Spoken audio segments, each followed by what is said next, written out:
Hello everyone, I'm no longer Grizzly, but it's nice to have you here on this very warm Tuesday evening, much warmer than it was the last time I had a show on SCFC TV, but it's the 11th edition of the Sutton United show. A pleasure to bring it to you here from my house once again. It's another one of those where we hopefully will make it as good as possible for you, and while things have been getting a little easier, we've been enjoying the outside a little bit more, and I personally am one of those people who've enjoyed it that little bit more recently. We obviously have had a few hard times recent as well with the news that has been covering our minds recently, not only just the coronavirus. I won't gloss on it too much, but I obviously like to pass my condolences on to them, and hopefully we'll understand that I'm with you as well. But it's not worry about me tonight. It's more about Sutton. We're going to try our best to make it another entertaining show. Tonight's game of the night is one from the season that never was. One of my favourites as well, so I'm sure you will enjoy that too. It won't be as long as the usuals, but I hope though you enjoy it nonetheless. So we'll go on to our guest tonight, who is one of the more familiar names around Sutton United in the last few years. I need to obviously bring up his profile to make it more exciting for you all, whoever's watching this. So he was a youth player with Fulham and actually played for them in a pre-season friendly for Sutton in 1978. His older brother John, who's no longer with us sadly, was playing for them and played for us and scored 2 goals in a 2-0 win. So he joined us midway through that season and soon established himself in the first team, featuring in the Anglo-Italian Cup victory in 1979, and from then until the end of the 1990-91 season, he was a regular, amassing 724 appearances and 44 goals.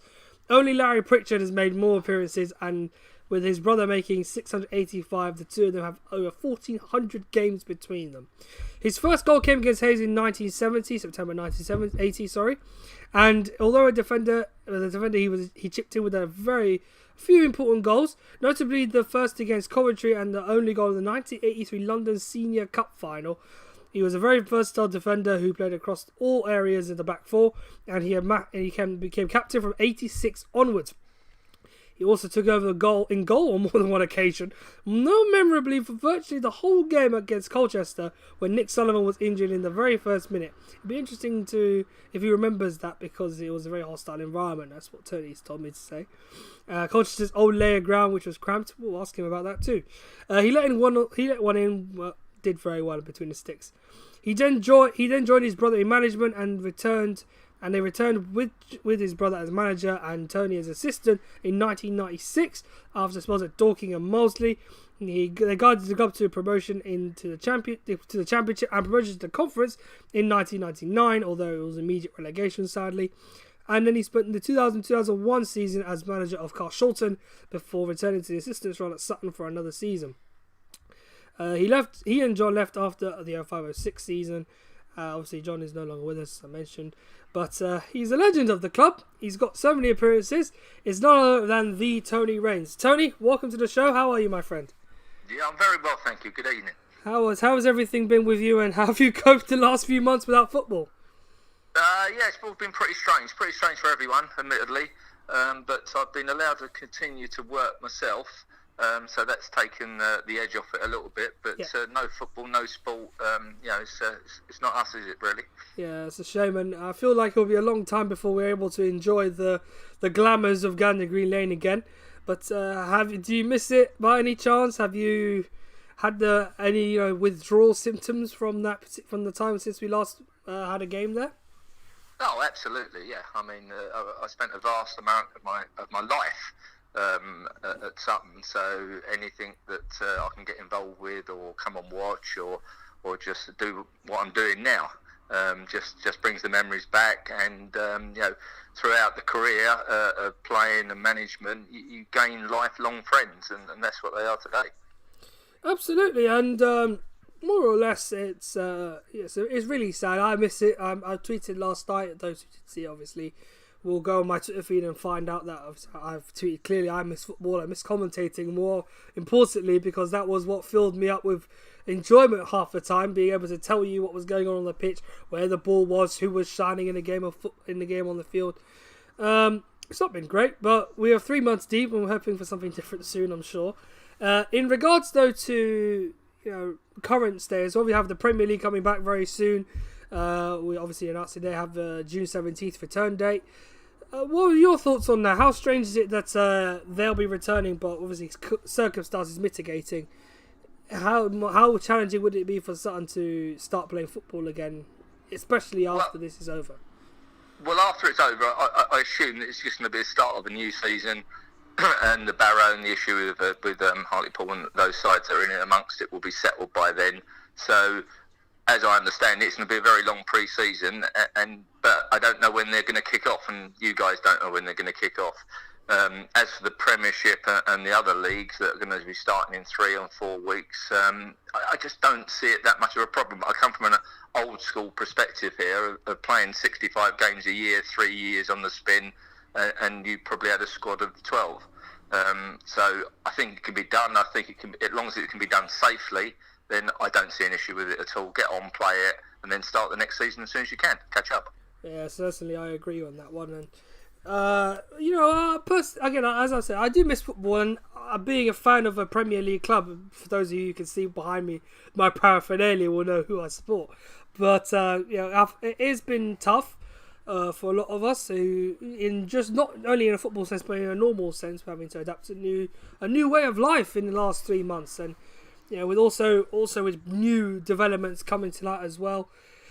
We've got so much to keep our eyes out for. So always something new to learn about every day. Let's talk Sutton, Tony. Obviously, you've been a patron for the club for many years, and I'm sure obviously many are fan of who have followed you through those difficult times in the 80s, the happy times as well. Let's go. We'll go to the beginning as ever, because we always like to have a starting point. How did you get into football, and how did it lead you to the humble Gander Green Lane? Well, it was the full works for me, really. Obviously, following John, who was 6-7 years older than me, but it was schoolboy, it was district, it was borough, and then you get, fortunately, got picked up by or asked to go training at Queen's Park Rangers, and done one session there as a kid, and then Fulham come in. They were a lot nearer to my home, a lot more convenient. And started down that route through the schoolboy system into the apprenticeship, and a few reserve games as well before unfortunately being released. But I had the contacts at Sutton. I had many games there while I was playing for Fulham as well. Ken Island playing me when I shouldn't have played the second game in a matter of hours. But it was a natural step for me, just to go or come back, and I knew a few of the people there. And it was easy to just come back and join in and get fit and start playing and trying to get in the first team. Absolutely. And was there any challenges, people you met along the way who helped you guide you back up to that level? Well, again, it was John. It's mostly my dad, who was very supportive in what I was doing. We went, at that time it was a 50-50 whether you want to be an apprentice or you continued your education. It wasn't as simple as it is now. There wasn't as many apprentices. There was only 14 allowed at the time, so it was quite an honour to go to Fulham.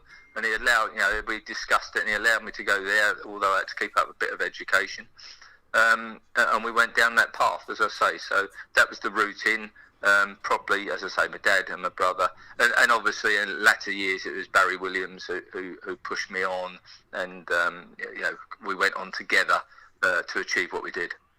Excellent. And then we go on to your debut, having moved obviously up through the youth ranks with John and learning the trades of the game. Speak to me about your very first match for Sutton, and I'm sure it would have been a surreal experience being involved on a match day like no other. Yeah. We go. You might know this better than I do. What the first game? I'm assuming it was a senior cup game against Carshalton at home. That must be it. Yes, that's correct. Yeah, we got beat, and it was a fantastic experience. I'm walking into a dressing room, kind of 18 years old, with the likes of John and Dave Collier and Ricky Kidd and Graham Dennis and another hatful of people, Larry Pritchard. All kind of top-notch players, so it was just an honour to be in there, an honour to walk out and have a game. I don't know, Kay, their winning goal was 2 yards over the line before he pulled it back, and I think Graham Dennis was playing for them and scored actually for them, if I'm right. But a great thrill, and my introduction into proper senior football. Brilliant. And I'm assuming the pitch wasn't particularly in great condition that day either. Probably not. No, it probably had the four triangles in either corner, and the rest was pretty awful. But that's it. That's the way it was in those days. I certainly wasn't worried about the state of the pitch. It was nice to make the debut, and it was an honour to play with those players. Oh, great, fantastic, and I'm sure those who remember the day very well will be keen to enlighten me a bit further on what happened that day. Feel free to stick your opinions in the chat. I can see them, so I can bring them up. And if you have any questions for Tony as well, I'm more than happy to pass them on to him, and you know what to do. Put them in the chat. I'll be ready to read them out when I can. So just have to look at your profile again to note something else. The Anglo-Italian victory. So this must have been still in the early years of your career in '79. Very much so. Yep. Yeah, very much so. A very notable victory, I'm sure, and not many of the English sides who took on Italian opposition in those days were successful, but Sutton being one of them, with you as a part of it, was a very good experience, I take it. Well, it was all fantastic. The way it worked at the time was that over the Easter period, English sides went over to Italy, played a couple of games against two sides, and then we came back and played. They came over and we played the other two sides, and you were in a separate league. So whoever won the English league and the Italian, whoever won that league went forward into the final. Therefore, it's a default that it was always going to be an English versus Italian final. And then we went back over there, and we were meant to be lambs to the slaughter. They would win the cup and enjoy themselves, and we would just enjoy the experience. But we got into the group stages over there, and then we came back. That's why we won a game over there, and we drew a game over there. It was against Chieti. In the final, we lost to them at home, and the actual fixtures went our way. So we come top of our league, they became top of their league. We went over there, and as I say, lambs to the slaughter. But we enjoyed ourselves. We came out, and we beat them 2-1. Excellent, great victory as well, I'm sure, and pretty much. And it was pretty exciting as well. I don't think many teams, obviously I mentioned, beat Italian opposition in that competition, but for Sutton to do it was a memorable occasion. Any other memories from your early career that stand out for you? Because obviously we'll get into the more important days later in the show, but any more notable memories from your early stages of your career? It was so many. We were quite successful. We were winning Surrey Senior Cups and London Senior Cups. I can't quite remember how old I was at that period. But everything was new to me, as it was in first team football and dealing with senior players and dealing with the opposition senior players as well, because they weren't holding back at all.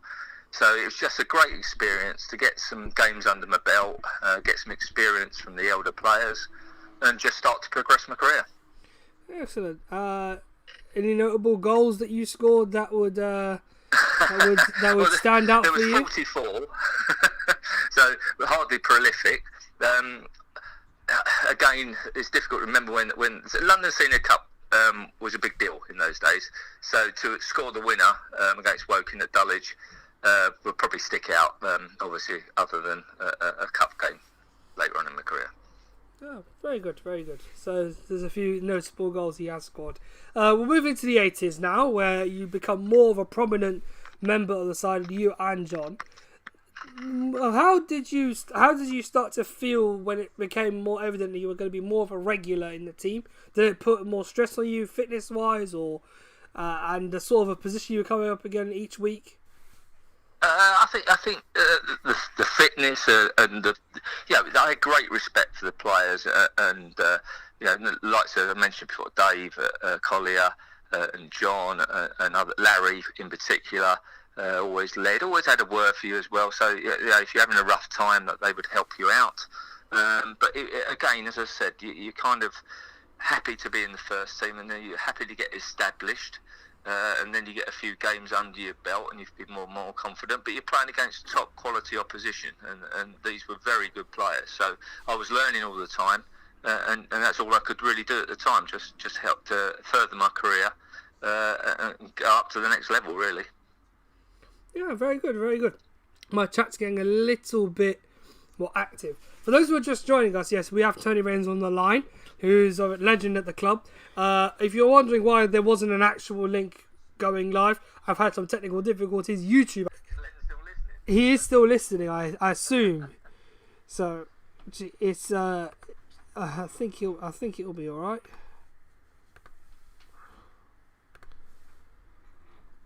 We good? Okay.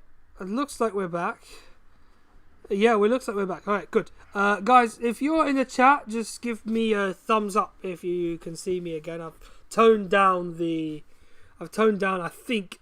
I don't know if it will work or not, but I've toned it down. If it is bad, I'll try and fix that shortly.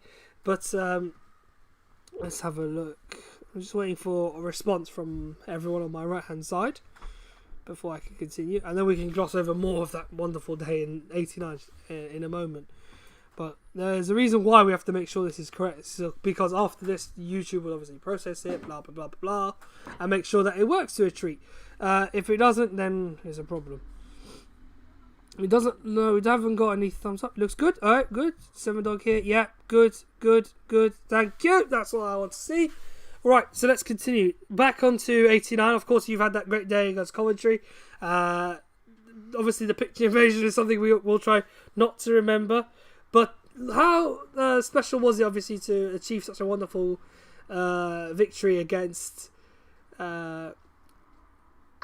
Yeah, sorry, Mickey Stevens is giving me a funny message in the chat. I'm not sure I should allow it, but he's probably saying we need to go through the second half. So, firstly, we need to go through the first half where Mickey Stevens puts the ball on a sixpence to Nigel Golly, where I head my goal home. So that was that. And then obviously at half time, it was a difficult situation. I can't imagine, albeit of all the hope that he had, Barry thought would be 1-0 up at half time against Coventry, fifth in what his old money Div 1. And so it was kind of a quiet chat. It was kind of, well, we need to keep this going and not do anything silly. But what I remember mostly is we spoke about if they scored, not to lose our heads, not to go silly, because a 1-1 would be fantastic. Back to Highfield Road, I think it was at the time, and that would be great. So we come out for the second half, and lo and behold, Barry's words come true. They score. Robin Jones out of positions. Mickey Stevens nutmegging someone on the ball on the way back. Yeah. It was a comedy of errors, really, but they sliced us open, put the ball away, and then I had a look round, and they thought they'd done it. And they hadn't, because we had a bit of resilience, we had a bit of experience, and we took the game to them a little bit, and we were doing okay. And then we scored the second, and then I see the fear in their faces. They now have thoughts that they could be on the paper, every single paper in the world, in the morning. And fortunately for us, we held on. I'll say we played a great 80 minutes. We hung on for grim death in the last 10. They hit the bar. Roffey's pulled out some great saves. Robin Jones heading off the line. Numerous occasions. But it was 10 minutes. And when you see the highlights on Match of the Day, obviously they were fantastic moments to have. But they didn't see the whole game. And we matched them for 80 minutes. Yeah, and excellent, really. It was a great effort, of course. And a lot of us are still remembering it to this very day. I'm too young, but I've learned a lot about that particular time when Sutton were quite popular, I'm sure, in the community, and grew into a cup team, and a very successful cup team at that. I need to go back to the chat because there's a lot of questions from your ex-teammates about some unusual things that happened in your prime. Let's see, I'm gonna pick one or two of them out. Let's see. There was one I noticed. Okay, well, Mickey Jones has asked you, what was the reason Paul Town got sent home in Italy? Who got sent home? What was the reason Paul Town got sent home from Italy? That was a weird question. Well, if it's the same guy, I think he. I don't know, to be honest. I think it was to do with wrecking the rooms. Oh, okay. Okay, we were in the same hotel. I think it was Paul Town. Yeah. I may have a different year, but this is one of the. Okay, now I get the context of the question he's asking me. I think when you guys went to Poole Town, and think you guys went with away. Poole Town. They were with us in the same hotel. Okay, so different opposition. Okay, so they wrecked the rooms in Italy. Well, they wrecked their floor. But then because they wrecked it and they decided, they kind of sobered up, and we weren't there. They went and took all the furniture and put it on, switched it round, so it looked like we'd messed up the whole room. Our directors went mental. Yeah. And Paul Town, I think, got sent home, and then we eventually came out of it. Okay, because we hadn't actually done it. With the exception of Mr. Joyce and myself getting into Mickey Stevens and Ray Sunnix's room and applying sort of algae pan onto the bed covers after we come out, and a bit of a foray took part after that, and after they got into bed. But that's another story. How strange. And these are the sort of things you guys got up to in the 70s. I'm very worried. Well, we were old school. We played hard and we partied hard. Crazy gang much?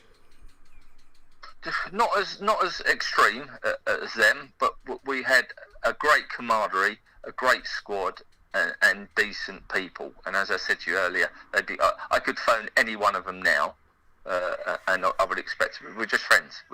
We get together occasionally. We have reunions. They're friends. They're lifelong friends. At some point, we might do one of those on the channel. So if you want to do that, hit the like button. If it gets 15 likes, we'll do a reunion of the 89 squad when we get back to Gandon Green Lane. I can promise that. And my producer's watching, so he will know that I planned this. Okay. If it gets 15 likes on this stream, we will do that reunion at Gandon Green Lane when we get back to football in the future. So you know what to do. Hit the button. The other question: Who was the player or players that hid the man of the match bottle after the Pisa game? Because he never found out, did Mickey Joyce? After the Pisa game, crikey! Someone's been a culprit here, and we're about to wrap them out. What was it, Mickey Joyce, by any chance? Yes, Mickey Joyce has asked the question. No, but was he man of the match? Yes, he was. Yes. I don't know where the champagne went. So Mickey, we haven't solved the mystery, I'm afraid. we haven't solved the mystery. I'm afraid your waits to find out who the culprit is will go on a little bit longer. If you see Tony again, you know what to do. No, I'll be seeing him quite soon. Don't worry about that. He only lives around the corner. Crikey, my crikey. Let's see. Able should have played that game. Good story. And just flipping back while you're thinking, we did have two other very decent runs in the Anglo-Italian as well, where we got to the final. And I think you're going to have to ask one of the Mickeys here. We lost on penalties, and I'm not quite certain which one it was, or how able he was not to score. Okay. The two Mickeys, you're here. Tony's asked you. What's the question? So give us some context. What are you asking the two Mickeys here, and they'll answer it. One of us missed it, and it robbed us of another Anglo-Italian Cup. But another story I think was on that trip that we booked into a hotel, but we hadn't. It wasn't our hotel. We'd made a mistake. One of the other teams should have been in there, and by the time we got to Joyce's room, which was only 3 floors up, we'd only been in there 10 minutes. Mm-hmm. He'd phoned home, got into the drinks bar, and was watching some form of telly by the time we got up to him, so he had to pack up and get out the room quite quickly. Then he says it was Abel. Was it Abel? No, it was Mickey Stevens. He's done it. Mickey Stevens is coming with the confession. Says it was him. Had Dino Zoff in goal. That is the confirmation. Mickey Stevens has committed the crime and has ratted himself out on the show. You cannot have seen more outrageous scenes than that. So, your reaction, Tony? Mickey Stevens is the rat. Absolutely. And my brother gave him some verbal after the game and it got him out of it. Oh dear.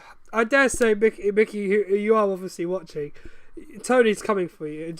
I'm sure one day you'll feel some let's say a fair bit of banter for it. Let's see. Another thing I want to ask you. Mickey's asked Mickey's mentioned. He said some nice words about you anyway to Mickey Stevens.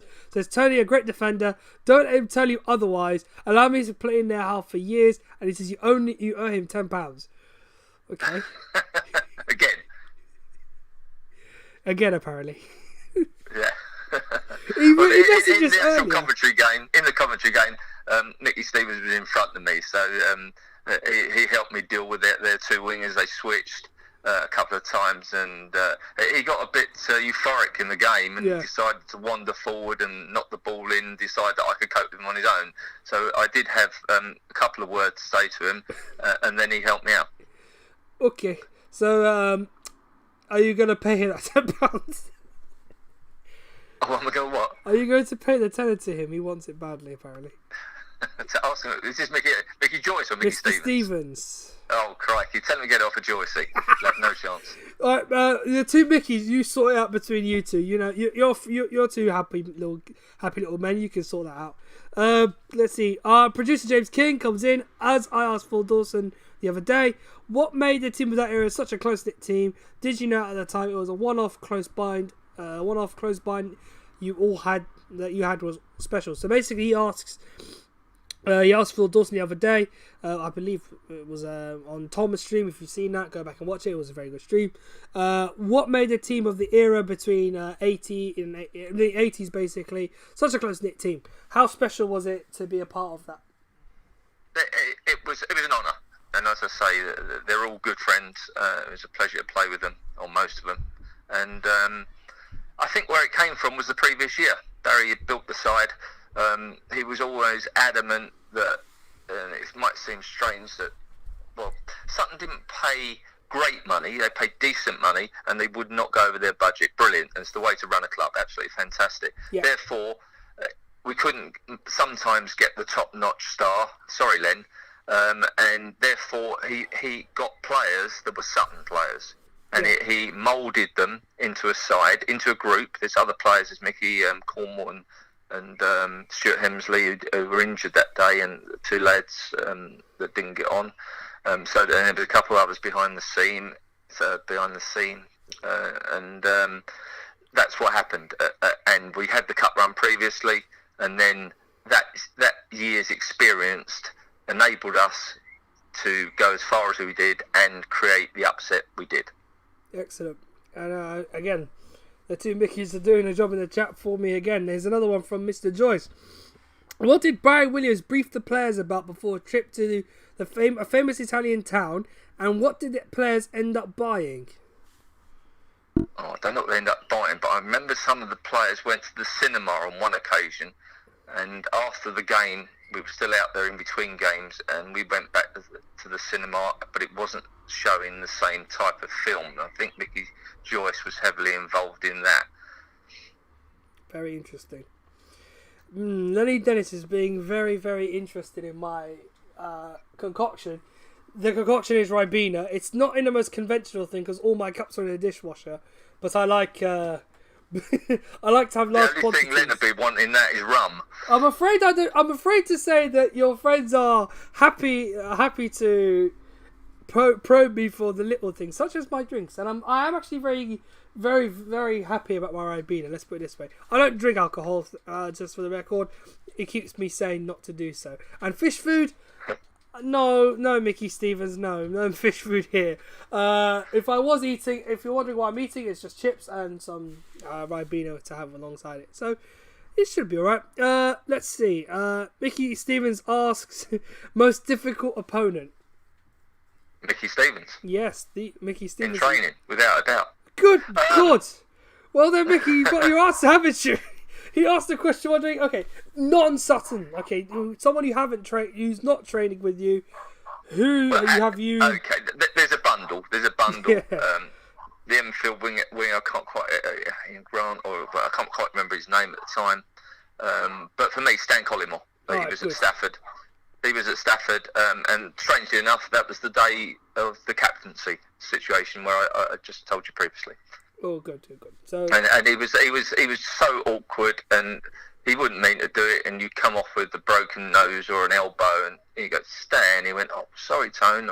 But he was just awkward. But what a great player he turned out to be. Yeah. Sometimes those awkward players turn out to be some of the best. So, in terms of Stan's career in the Premier League, he did quite well for himself. He did, and also at a non-league level, being that type of player would be Mickey Joyce, because he's quite awkward as well. Yeah, excellent. Lenny's come back with another question. I don't know what's happened there. But he asks, who was the worst trainer at the club at the time? Worst trainer? I don't know. I was trying to go through the side here and think there wasn't one really. But Vernon didn't like a lot of training. We'll put it down to Vernon Pratt, I think. Bit harsh, but we were all having a go. So, yeah, okay. Vernon. So Vernon, if you are watching, you've been told as the worst trainer. We'll forgive you now, but back then, if we could go back in time, the manager should get the whip out. Absolutely. He's always doing his hair, Vern, so yeah, he was always missing something. The playboy of the group, I'm sure. Mickey Stevens says his candidate would have been Steve King. Yes, that's him. That's who I meant at infield. He's quite right. Yeah. I think Colin Moore had it over him a little bit, but Steve King, and also he was a very decent person, and they were a terrific side as well. Yeah, Enfield at the time. Very good. It seems that the two Mickeys are running the chat like they ran the midfields back in the day at the moment, so keep it up, boys. And let's move on to, obviously, later on in your career. You've had that great cup run, and it was now, I think you were getting into those later stages of your career. I think the injuries were starting to pile up a little bit. How challenging was it for you in the early 90s, trying to replicate the sort of form that you had earlier on in like let's say 86 to 89? You had 3 good seasons, and then we go into the 90s, and it just becomes a little awkward, I'm sure. Yeah, I mean, this is sell by date by most people, and that happens, and it happened to me. But I'd kind of broken my foot. I'd had my Achilles operated, or not, but at the time my Achilles was poor. I had a broken leg. I pulled, which I think we're going to touch on the game in a minute. I pulled a quadriceps as well, and by definition, it was going to take its toll. So you kind of use your experience, and then it happens, and someone comes in, and you're relegated to the subs bench. But it was again at that point in my career, I knew it was coming to an end at that level, and therefore you're doing something else to help out the younger players and give your experience as the elder experienced players gave to me. Oh, very good, very good. Mickey Stevens asks, who is the better in goal, yourself or Mickey? Oh, it was tight. I think he might just nick that. I don't know. I've met Mickey in person. I'm trying to think. Wasn't. Could you imagine getting the ball past him? I'm trying to think, because he's not as, he's not the tallest person in the world. But no, he's quite wide, though. He is quite wide, yes. So I'm assuming the sole purpose of it was put him in goal and make sure he was hopeful the fact that he was in the correct area of the goal so that he was able to use the frame to save it rather than diving corner to corner to stop shots from God knows how far out. Yeah, I think we can put this to bed by saying there's someone else. And it was quite an extraordinary game. We played Billericay, and one of the guys will tell me, Mark McClutchan was in goal for them. And the previous game, we had played Lewis on the Tuesday or Wednesday night, and our goalkeeper, I think it was Doug Hatcher or someone like that, I don't remember who it was, got injured. Yeah. And Ricky Kidd had to go in goal. And he then, because I think it was a Thursday game, and we had no time to sign another keeper, and our mainline keeper was obviously injured. Therefore, Rick had to start the game in goal. Mm-hmm. And after 15 minutes, Paul Thornton, we had a long throw. I don't know if I took it or whatever. Yeah. And Paul Thornton, who was about 4'0", got in between Mark McClutchan and the ball and jumped, and unintentionally broke his cheekbone. So in those days, you didn't have a sub-keeper. So after 20 minutes, we had both goalkeepers who weren't goalkeepers. And we beat them 4-0. Brilliant. Mickey's response is he's not as wide as he was before. He hasn't eaten for 3 months. Well, I'll be the judge of that, Mickey, when I see you next time at Gandergree Lane. I'll judge that, and we'll see what happens. If Tony watches... You do watch the channel, I assume, Tony, when you can? Of course, absolutely. We'll interview Mickey, and you'll then judge on how wide he is now. I see him occasionally. I see him. This is the camaraderie of the team. We're all chatting and bantering, and comments come in. So hopefully the chaps like Robin Jones, he's out in Wales now, and a few of the others that are kind of scattered around the country, they're listening to this, and hopefully have a few good memories of it. Excellent. Lenny says you are his favourite striker. I want to see. Would you agree with him on that one? I don't understand the question. Lenny thinks I'm the greatest striker, being a left back. Yeah, he says you as a left back thought that Lenny was your favourite striker of all time, something like that. Right. So Len has now got onto the run. Yeah, it looks very likely because he's very active. Yeah. He probably needs to lay down. He's been up a fair while now talking. Ask Lenny if he remembers the goal at Bath. Okay. His goal at Bath. You know what to do, Lenny. In the chat, get in there. He also asks the best half-time talk. Well, I think I'm not so sure it's a half-time team talk, but the best team talk I was ever involved with was we were going through a tough time, and Barry got us into the dressing room and was going round each player saying, Tony Reins at Stafford, you were outstanding, you done this, you done that. Mickey Stevens, wherever, Dagenham, you were doing this, and this. And he was kind of moving on slightly quicker each time because he was running out of things to say. And I'm sure we all know by now, and we'll hear a time after time, Michael Joyce had scored 9 goals against Leatherhead Football Club when we beat them 11-1. So it comes round to Joycey, and he just points at him and says, Leatherhead. And as he was moving on, Joycey replied back, fish face. And it collapsed. The dressing room collapsed. And if you get any one of those players around now and you say Leatherhead, you will get fish face put back in your face. The current squad, I don't think know anything about that, but that's a history lesson they'll need to learn eventually. I'll leave that with Matt and Jason to deal with whenever they get back to training. But Lenny's response from your earlier from the earlier response on the Bath City goal, he says yes, correct. And it was a great cross by you in that match as well. Yes. So he's giving you full credit. He's giving you full credit. Well, it was a diving header from him, an absolute bullet into the goal, and yeah, it was good, very good. One of his better goals. Excellent. Let's see. James King asks the best night out after a game in your Sutton years. Peterborough, after we beat them on the bus coming back. There you go, James. It must have been a wild night, so I'm going to... But there was a few, so I don't disrespect the others. Yeah. Well, let's leave that to those who can recollect the day out. I think it's better for them to recollect it in their own way. I'm only an intermediary over here. True.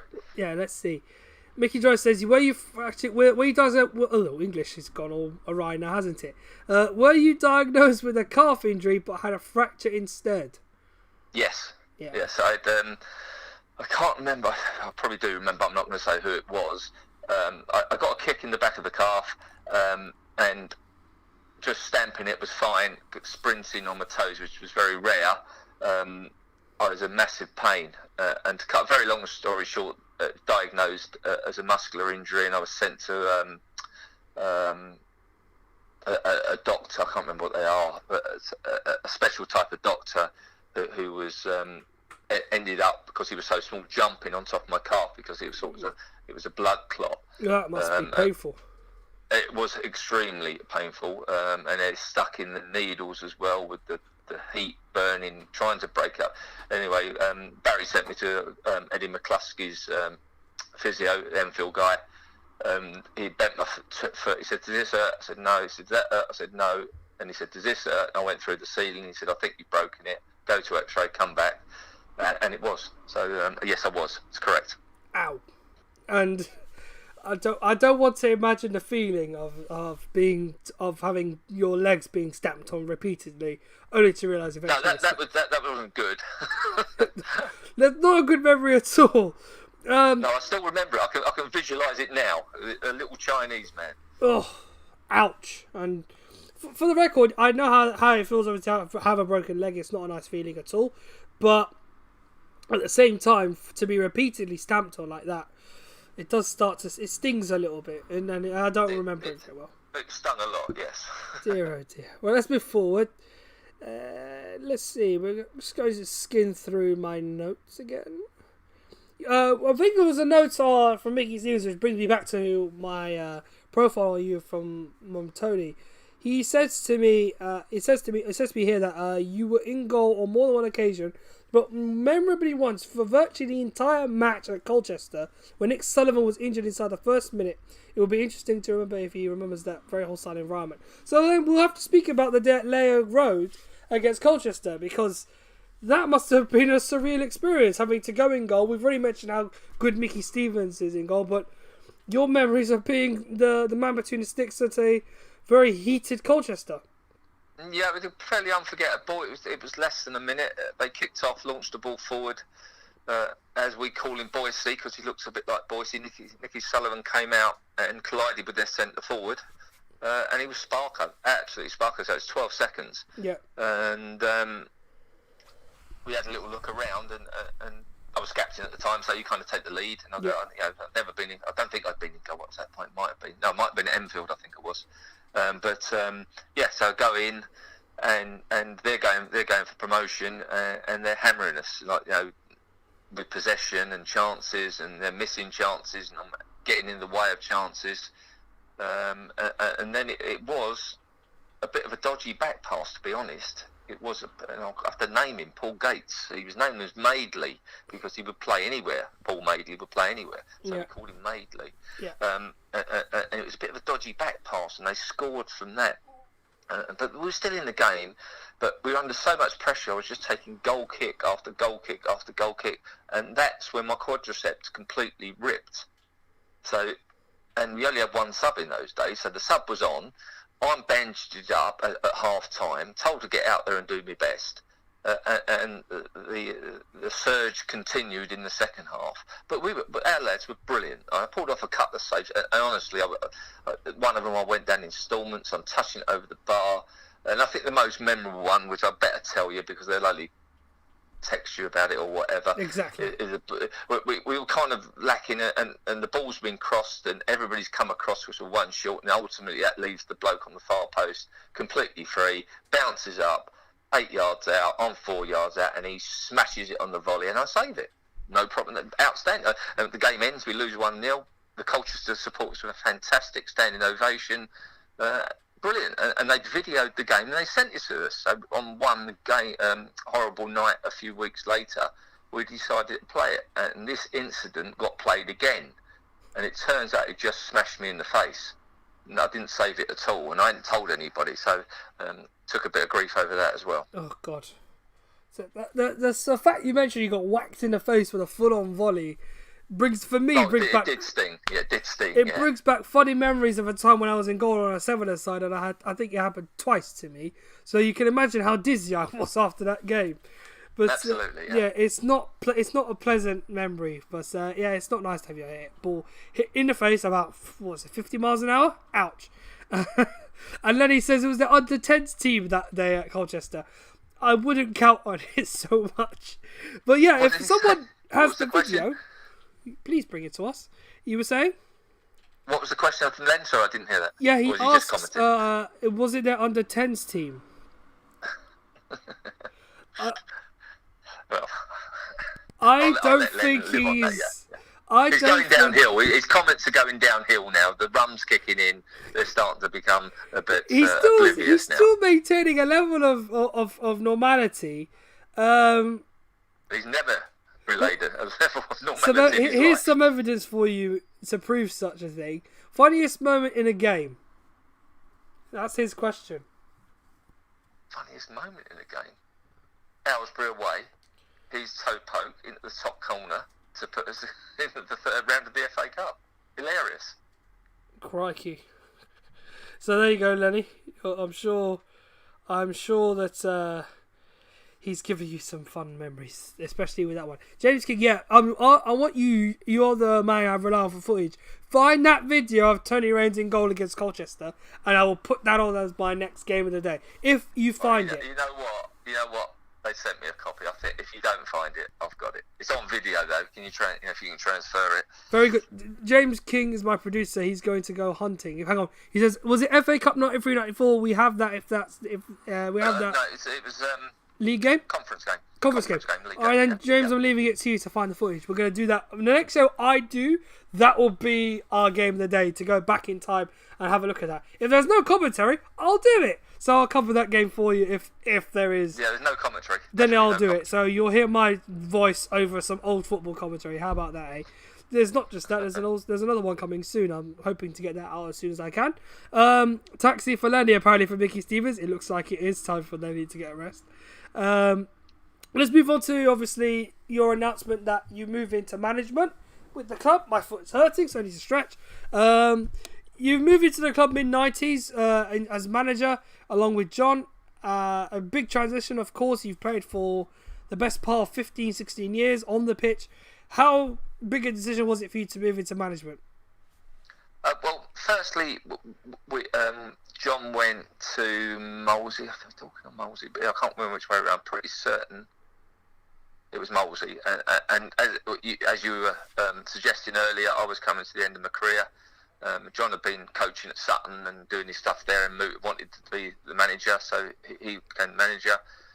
And then I was released. I think we went Dorking first, to be honest.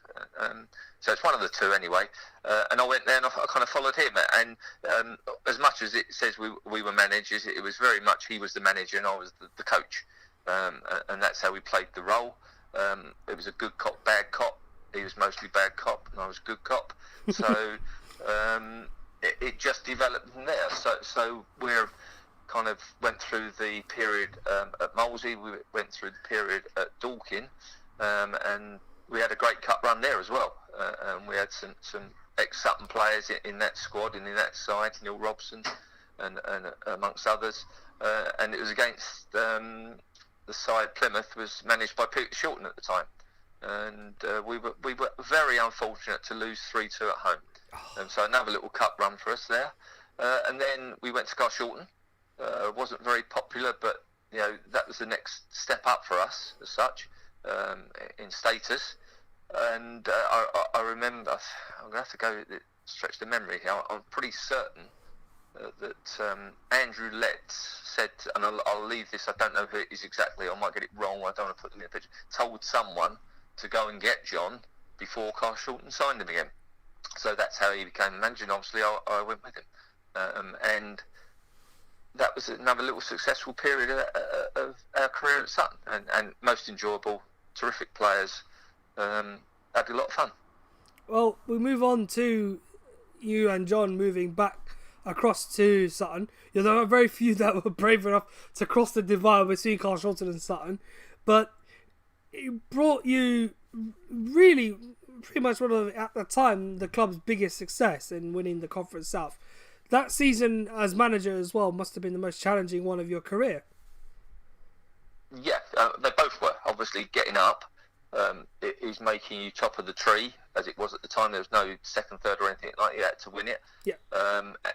And what sticks in the throat, not the stick in the throat, or the decision that was made at the time is we won the league the previous season, but the club had decided they weren't ready to go up. So to go and do it all again was pretty good. Back-to-back league wins. Very rare. Yeah. Very rare. So I'm pretty certain that's the first time we went into the conference. So then John took us in, and as I say, to come top of the tree is very hard, and we know it'd be difficult. The budgets were I'm not complaining about it. It was what it was, but it was very difficult for us to stay up. We were trying to bank on a 3 down at the time that we could be fourth from bottom, and wasn't to be, but we had a great year. And obviously, almost the trophy semi-final defeat at Kingston was horrible, but a good cup run again. Yeah, spectacular, and again, I have to cast praise because it's very hard in that era to win back-to-back league titles. Very few clubs in non-league that. Yeah, era. I'm sure that was my playing days, not with John. It wasn't. It was with Barry, I think, something like that. I've got that slightly mixed up, but it was difficult in that period, and then again, it was difficult to win it and go up. Yeah, very good. How about the latter stages of your time as manager? It's because it was not as simple because you came straight back down from the conference, and you were pretty much hovering in between Isthmian and Conference South for a while. how enjoyable though was it being manager at Sutton United for that little period towards the end of your involvement in the game? Yeah, I mean, it's all, again, as we've spoke about for the last hour or so, all nice people, decent people, proper people, and friends, lifelong friends, what they turn out to be. And if you can develop that into a group of players that are playing some decent football, which we did at the time, then you can just sit back and be quietly proud. And when we decided to go, the decision we made kind of virtually together, he was thinking the same thing. So in unison, that was the end. Yeah. Or at the end of that side of the game. Yeah. And it was 05-06. You and John both left the club. Was it an emotional moment? Obviously, we had a new era in Paul Doswell after that, but yeah, Paul Doswell, brilliant, great person to take over. It was a weird scenario because what John had decided, I don't know if anybody knows, he went to Bruce and he said, look, we are going to go at the end of the season. We've come to the end of our time here. But what he said was, why don't you get a manager into intermittent, and we'll go, as soon as you've got one, we'll go and give him 4 or 5 games at the end of the season to see what he's got. So I couldn't make training one night through a funeral, and I got the call from Bruce saying that they found someone else, and therefore we'd gone. So I never said goodbye, really, in that sense. But in a sense, for me, the main thing at the end of the season was the players too, which I didn't go to, but John did, and it was a great tribute to him. And I'm glad I didn't go, because it would have taken something away from him. Because, you know, as someone once said, you cut him, he'd be amber and chocolate inside. Yeah. And what he achieved and what he gave to the club, he deserved that night. So mine was a little bit quieter, but I still get down there and I see the people and the friends, which they are now, and it's all very enjoyable, and I get treated very well. Special and a very good story indeed. Well, let's move on to today and the here and the now with Sutton. With this season, I call it the season never was, because we never got a proper end to it. But Yep. How did you view Sutton this past season? Obviously, Matt Gray's first season in management with Jason Goodliff, they had relative successes in the league and did well in the trophy. Not too well, obviously. They did get quite far, but not as far as they like. But how did you view Sutton this season? Season past? Yeah, sorry. Yeah, sorry. It was always going to be difficult after Paul Doswell went. I think they made the correct decision in what they did, and therefore Matt had very, very difficult. I'd imagine the budget was nowhere near that he had with Paul, and therefore you are battling against it. And I'm glad, and they always do. Sutton always give people time, because he got a bit of abuse, quite unfairly, and he's shown what he can do. And he moved the club up into the safety, and there was an eye at the playoffs at one point, and there was an eye at relegation at another point. But he stabilised the club, and as I say, I would imagine under a lot less budget. And I think he's done a tremendous job, and the players that he's brought in have done well, and the established players have helped him out. So all credit to him. And I'm telling you now, that is a very, very difficult league. Just to stay in it is an accomplishment in itself. Absolutely, and I've got to mention Mickey Stevens. Doesn't he do something for the team he does as still well? do coaching at the That's club right. today. I think the whole reason that Sutton stayed up was Mickey Stevens.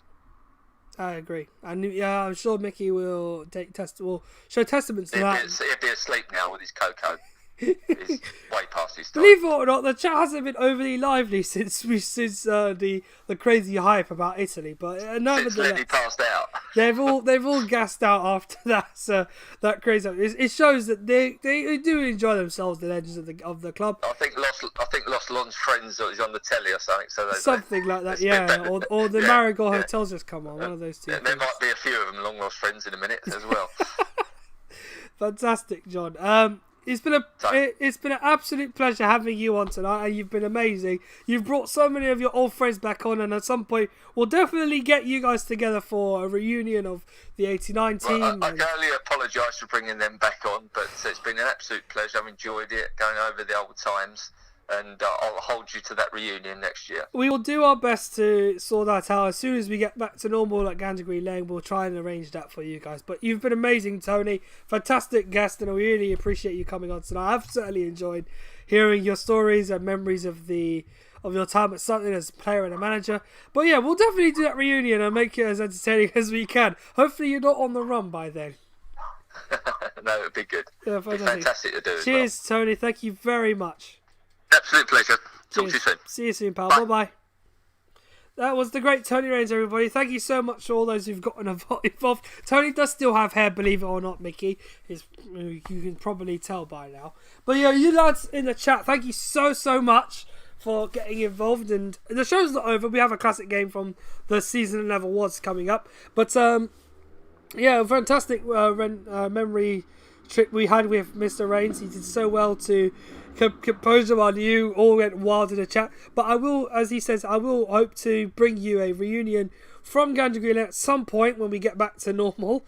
I don't know when that normal will be, but we'll try and get the 89 members of the 89 team, Stevens, Joyce and co, along with Raines, together to do a small reunion and give them a chance to have a night of reminiscing about their special times in the game. You can come too, Lenny, if you want. And fantastic. So Mickey's leaving us now. Cheers, Mickey. Thank you so much. So we'll quickly give you a game of the night before we leave you. You may turn off now, but I like to give you some viewing pleasure before I disappear. I hope it's working. I don't know if it is. So let's just make sure. Yep. Yeah, we're good. Okay. So before we sign off, our game of the night: Sutton versus Bromley in the league in March, away from home at Hayes Lane. A great day out for a lot of the Sutton fans currently observing the club, and I personally enjoyed commentating on it, but I'm not going to do the commentary here. That's Tom Mitchell's job. He will be the man behind the mic on this one. Lenny says, when do we get paid? I don't know. You can ask Tony when you see him next, Lenny. But let's quickly get onto the game, and hopefully you'll enjoy that quick highlights that we're providing for you from that particular game. Bromley versus Sutton, commentary coming from Tom Mitchell. Hopefully you enjoy it.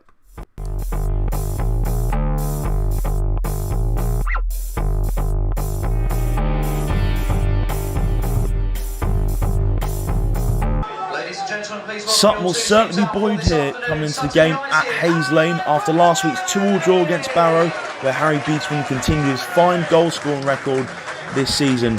Kobe Rowe makes his league debut coming in for Louis John, and Kenny Davis, who limped off injured last week for Sutton, he was replaced by Rob Milson, who did a fine job coming in centre midfield last week. The hosts are under pressure, not on good form at all at the moment, and they make two changes. Jack Holland and Josh Reese come in for Frankie Raymond and Sam Wood.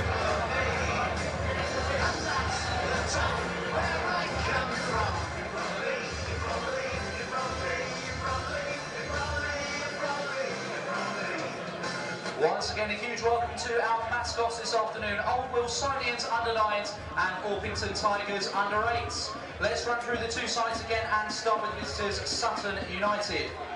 13, Nick Sutton. Well, it'll be the hero from last week to get us underway here at Hayes Lane. Sutton United go in search of their first win since New Year's Day. And Goodliff just telling Zan to be calm there.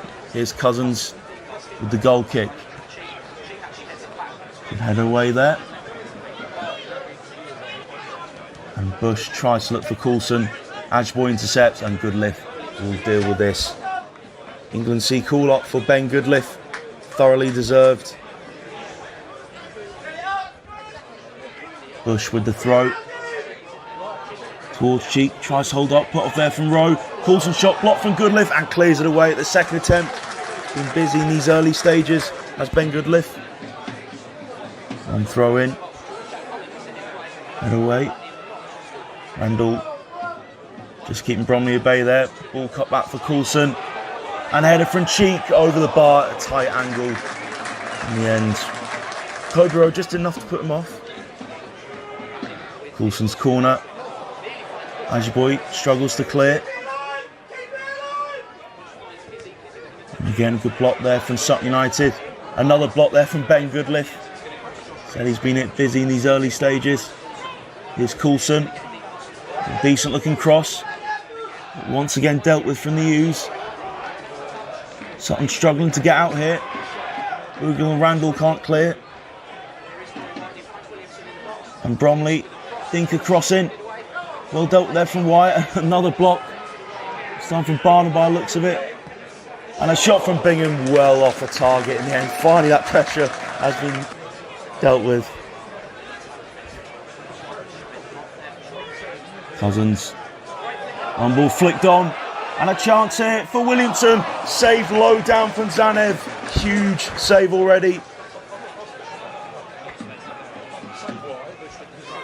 Here he comes in it. And Ajiboye clears. Excellent work there from Sutton. Olaf putting pressure on, but once again, another ball's going to be put in the box. And a chance here for Bromley. Excellent save there from Zanev. And it was a header from Holland. And throw-ins are causing problems for Sutton. And Bromley win the second ball once again. Coulson dinks it in. Is it going to break here for Bromley? Williamson shot wide in the end. It was pinball in the box.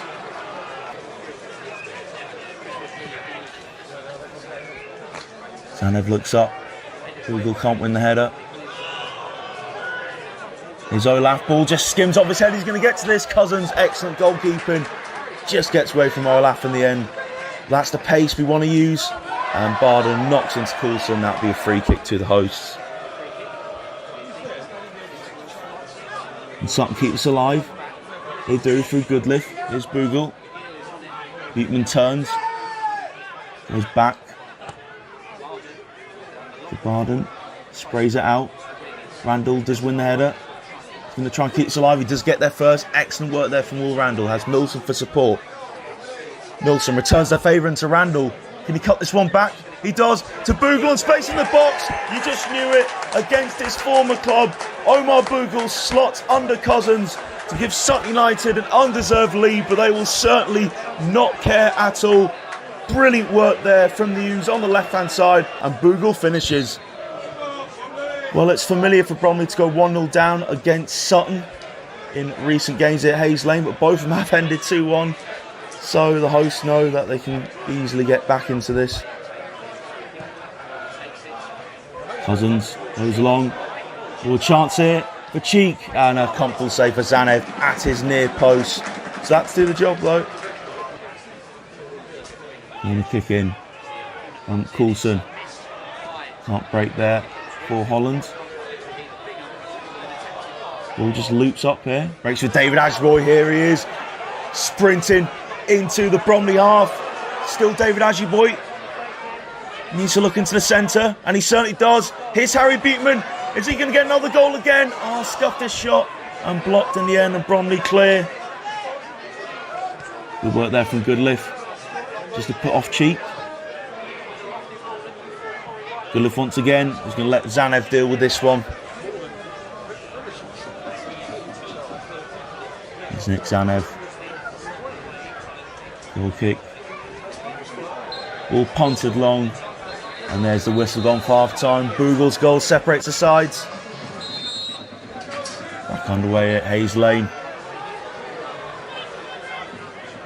Kobe Road deals that fantastically. There's a heavy touch there. Coulson back here. And Sutton pinched the ball. Oh, it's a free kick though, given against Sutton. Corner kick goes short to Beatman. Pulls the trigger, it's blocked. No chance to get the ball in though. Comfortable head away though from Bromley, and Coulson can clear out of the area. Sutton trying to get it back, and there was a free kick given against Sutton there. Clearance.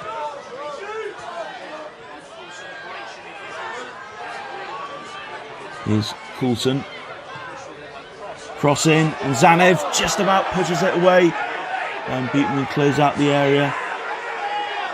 And Sutton start counter-attack here, and Bogle hits it out of play. Looks like Zanev's flat out there.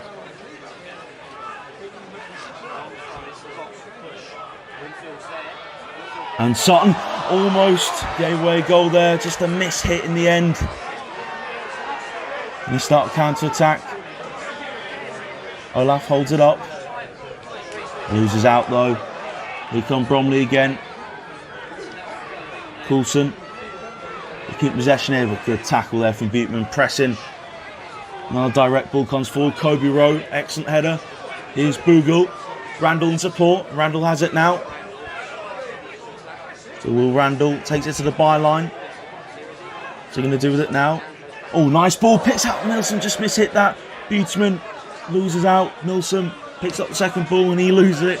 Bromley pressing. Need to get the ball back quick. They want to get this equaliser. And can they get it now? A counter-attack on for Bromley. Here's Whiteley. Out here to Aaron Rowe. Stretched his right foot there. And puts it into the centre. And a golden chance for Reese. Should have converted that. And that's a let-off there for Sutton. Raymond clips on the free kick. Randall comes off the back of his head. Here's Raymond again. Aaron Rowe. Look at that little bit of space to get the cross in. And he does. It's controlled there for Cheek. Has it taken off him? And Sutton getting another block in, like they did numerous times in the first half. Ajiboy's long clearance being chased down from Isaac Olaf. And Cousins clears his lines out for a Sutton throw.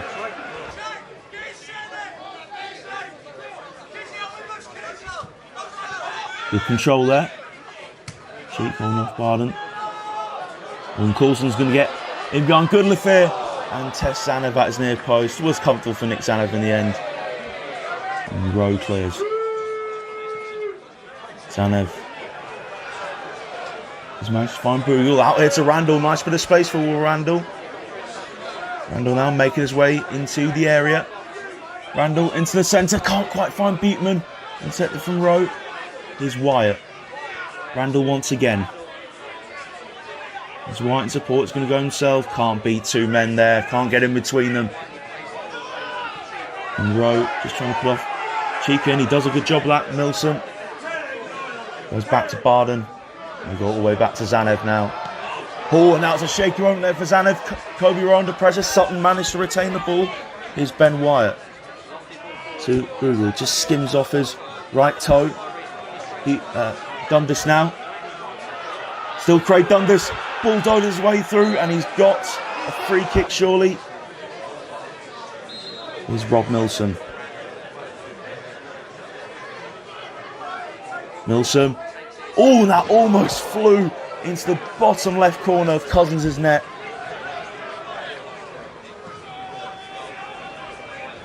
Cousins was long. Header away. Dundas trying to keep it alive. Bromley hit it forward quickly. Nice touch there from Rowe. And here's Rowe. Still Rowe needs help. Up against Beatman on his own. And does well there to head off Barden for the corner kick. Rowe goes short. And that's caught out Sutton there. Coulson cuts it back for Rowe. Up against Milsom and Ajiboy. Low cross in. And a shot just scuffed wide in the end from Winfield. Huge opportunity. And Goodliff was annoyed there. Cousins. Flick on. Here's Rowe. Tries to poke it through. Cut out there. Oh, Google came through the back of Hollands. Play on. And Bromley building up here on the left-hand side. Sutton packed in. Here's Hollands. Clips it up. Flick on there from Coulson. Here's Rowe. Aaron Rowe. On a deflected cross into the area. Ball cut back. And a shot fizzes and deflects off. Out for a corner kick. Here it comes. Raymond goes past everyone. Coulson holds this up. Oh, another bit of a slack pass, but Rowe will just get there. Under pressure from Randall. Still Rowe. Made a good impact since coming on. Coulson whips the ball in. What a save there from Nick Zanev. Holland must have thought he'd scored, but Zanev had other ideas. A terrific save with his right hand. Outstanding. Cousins. Not long to go now. Taking down the seconds. And Bromley trying to keep it alive. One last opportunity for them. Here's Clifton. Turns. Clifton's cross. Ranelagh gets it first, but he didn't, but he did get the block. A turn and clearance. Sutton just got to do everything they can. Ball back to Cousins, and that's it. Whistle's gone. A crucial 3 points for Sutton United at Hayes Lane. It's Omar Bugle's first half finish, which separates the sides. It's Sutton's first win since New Year's. Oh, special day that one. Back in March. Sutton winning by a single goal to nil against Bromley. The ex-Bromley man, Omar Bugle, striking against his former club, and a very symbolic celebration too. He's also the man who scored our goal of the season, and can't say that he hasn't been a well-deserving winner. I'd have added it, but I forgot to do that tonight. But you will see a rendition of that goal in our award show that's coming later this week on our channel, so keep an eye on that. You'll find out who the player of the year is, supporters player of the year is, who the first team player of the year is. You know what the goal of the season is by now. You'll also we have a few special awards also being handed out in our virtual awards show. That's being hosted by Tony Dolby, so you look out for that. We have another show coming up soon on next Thursday. I think Greg's going to be doing it, so keep an eye out for that one. I wonder what else. What other PSAs have we got to cover? I finished Live Pritchard game. I keep forgetting to upload it, so I'll make it my imperative tonight to finish it and upload it, and you'll see that as a classic game on our channel. Next show I do will be when I will show you the Lara Pritchard testimonial versus Tottenham. A very good game, as I enjoyed covering it, even if it was in 1984. Of course, we are very close to 2,000 here on the channel, 2,000 subscribers. If we get there, I will probe my friends in the channel group chat to make something special, like top 20 goals of Sutton United history, whatever. But that's if we make it to 2,000. So push us with the extra 20 subs, and we'll make it there. So hit subscribe, and if you want to make sure you want to see us live whenever we go live, hit the bell on the side of the button to let you know when we go live. Outside of that, we look forward to bringing another show to you. We'll obviously be the award show later this week. Until then, thank you so much for joining me here tonight, and it's a special thank you to it's pretty much the majority of the group of 89 who made the show that little bit more special here for me, and for Tony, who was an incredible guest and fantastic honour to have him on the show. So I'll be back soon, hopefully with something more special, and that Larry Pritchard game highlights predominantly very soon. The awards show, the virtual awards show with Tony Dolby is coming this week, and we'll keep an eye on the socials for that one. Until then, thank you for joining me here tonight. A pleasure bringing the show to you, and I'll see you very soon. Until then, bye bye.